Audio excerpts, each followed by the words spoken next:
Hello, everyone, and welcome to Slash Film Daily for Thursday, June 10th, 2021. On today's episode of the show, we're going to be talking about the latest film and TV news.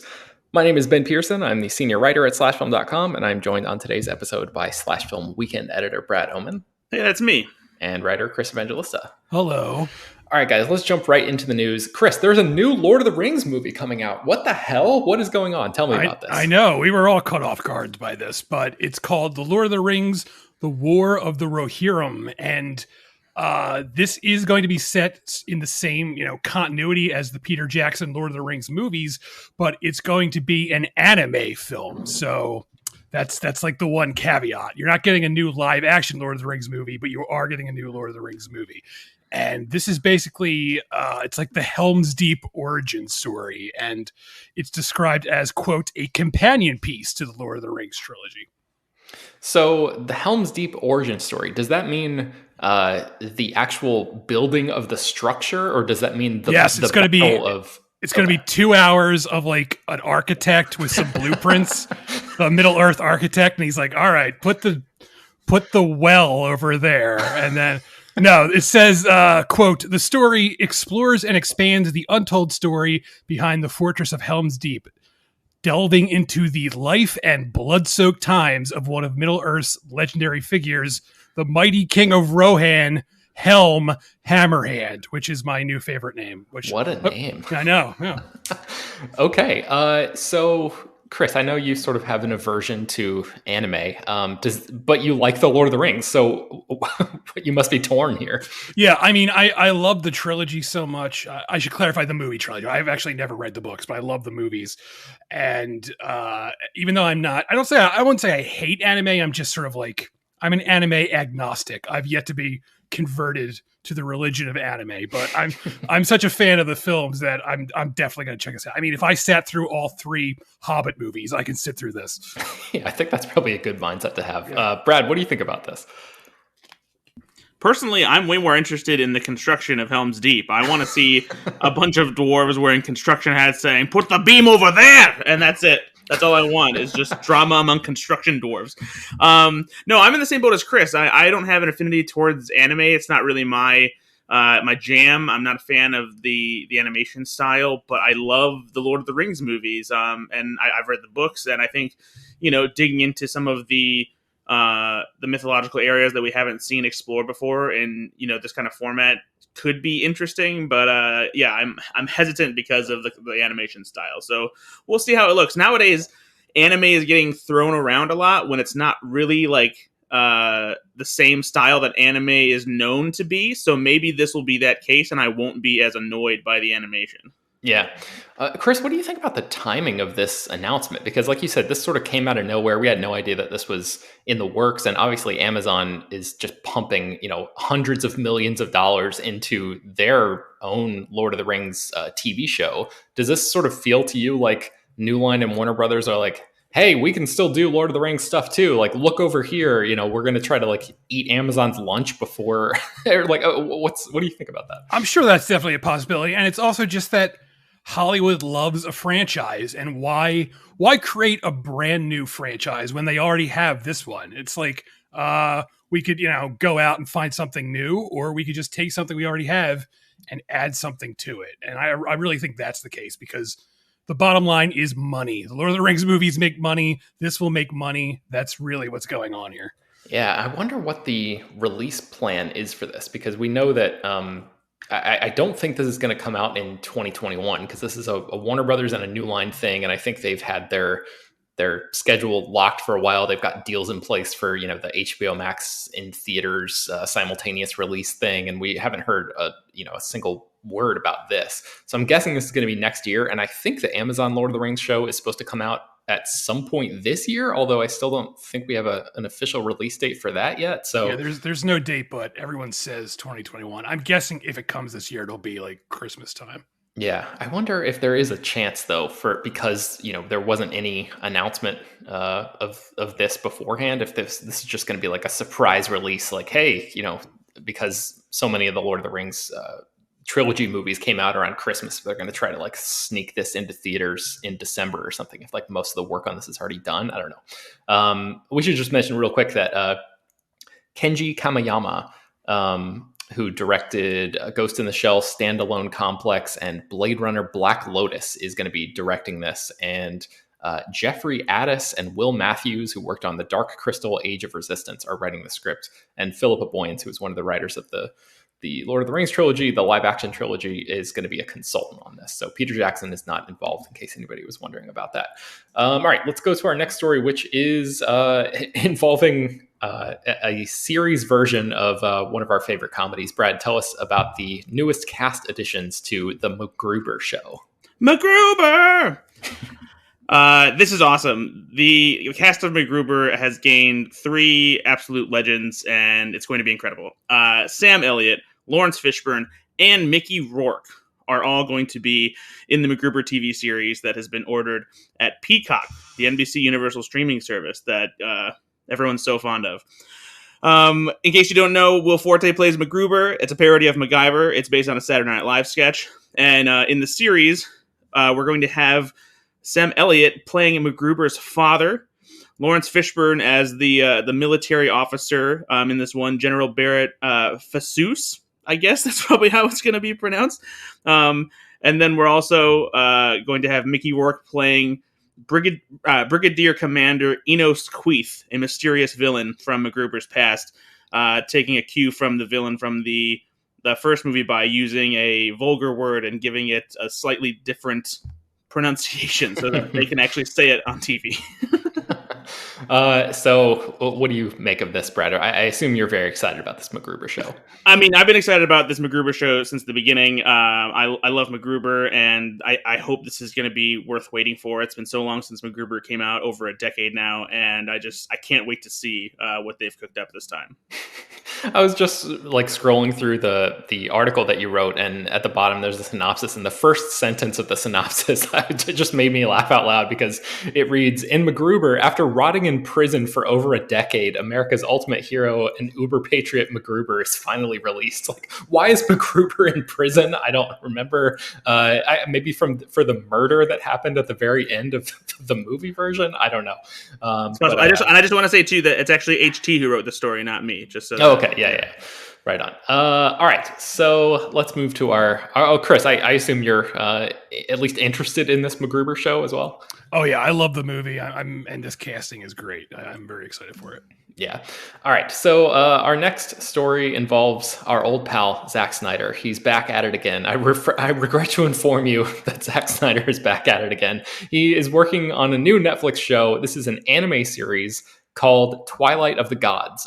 We actually learned about this last year, that he was going to be teaming up with a director named Jay Oliva, who is going to be working and directing this. And I think Oliva is actually show running this and sort of executive producing, essentially running the whole thing. An anime show that is based sort of inspired by Norse mythology. So the cast for this has been announced, and it has a bunch of recognizable people. I'm not going to read all of them. Corey Stoll, who you might remember as the villain from Ant-Man, is in here. Christopher Hivju, who played God, why can I not think of his name? Tormund Giantsbane from Game of Thrones is in here. John Noble, who's on Fringe, is going to be in the mix here as well. Peter Stormare from Fargo and a bunch of million other things. So yeah, there's a pretty stacked cast here. We're just talking about anime, so like I'm right there with you guys in terms of like I've seen a few that I've enjoyed, but typically that kind of animation aesthetic is not really my favorite. Combine that with the Zack Snyder of it all, which I think he's just executive producing this, and it sounds like Jay Oliva is going to be most of the creative force here. But I don't know. I'm not like super thrilled about this.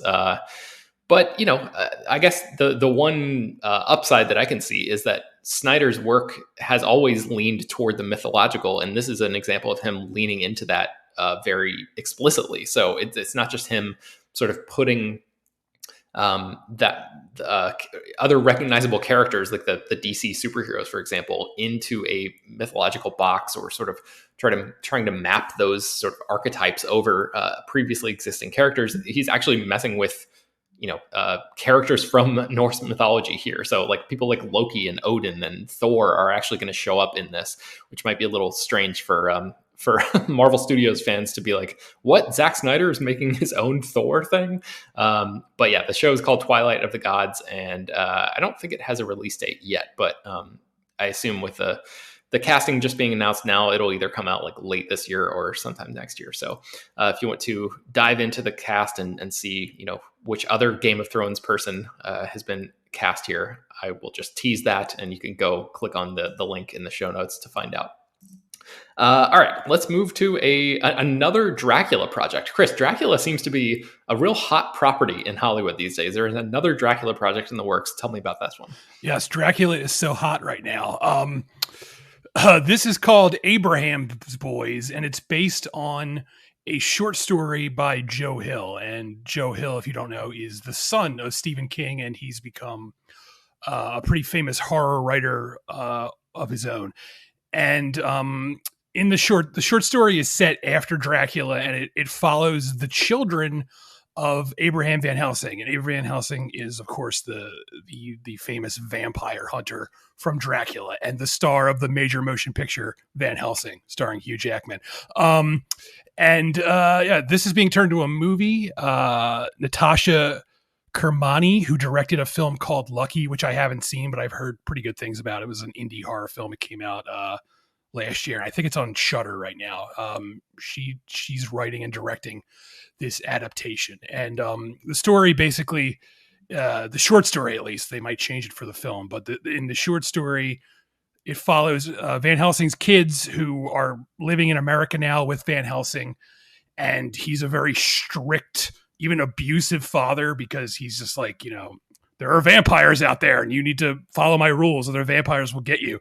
But one of the sons, the older one, starts to doubt his father's stories, and he's like, maybe there are no vampires, and maybe our father is just insane. And if that storyline sounds somewhat familiar to you, that's because it is also the plot of the very good, very underseen movie Frailty, which Bill Paxton directed and starred in, where he played a single father with two kids, and one day he says, like, God shows me to start killing demons, and you have to help me do it. And one of the sons starts thinking like, well, I don't think there are demons. I think my dad is insane. And Joe Hill even said that when he wrote this story, he was influenced by Frailty. So at least he's honest that he shamelessly ripped this off. So since you like Frailty, Chris, and you are a Dracula fan, I think you've liked some of Joe Hill's stuff before. Is it safe to say that you're excited about this project as well? Yeah, I am. I like Joe Hill. I think Joe Hill is a better short story writer than he is a novelist. Not every, but most of the short stories I've read by him, I really like. And then every time I sit down and read one of his novels, I'm just like, this isn't very good. But this is based on a short story, and I like the short story. So yeah, I'm always up for more Dracula. Let there be more Dracula stuff, I say. We got a million superhero things. We can have a million Dracula things. Personally, I'm hoping this ties directly into Dracula Sovereign of the Damned, which is that animated Dracula movie that you told me about. That sounds completely insane. Dracula is the enemy of Satan, and he has a burger. Yes, because if memory serves, because I did watch that on your request, which is like one of the craziest things. But if memory serves, that movie involves Van Helsing and some of his offspring as well. So maybe one of the characters in this will at least be eating a giant burger or something as a nice little shout out. So, all right, so let's move to our final news story today, which involves a sequel to a comedy that I don't think any of us thought was actually going to be happening, but it appears that it actually is somehow. So, Brett, tell me about that. Indeed. Following in the footsteps of Dumb and Dumber, Peter and Bobby Farrelly are apparently working on a sequel to Kingpin, which is 25 years old this year, making me feel like a grandfather. For those of you that maybe don't know, Kingpin came out in 1996. It's an underdog sports movie with a comedy style in the same vein as Dumb and Dumber. It follows Woody Harrelson as this down on his luck former professional bowler who participated in this hustle gone wrong with Bill Murray, another fellow bowler. And when the hustle was found out, the opposing bowlers took Woody Harrelson's bowling hand and put it into a return ball machine, thus giving him a hook for a hand.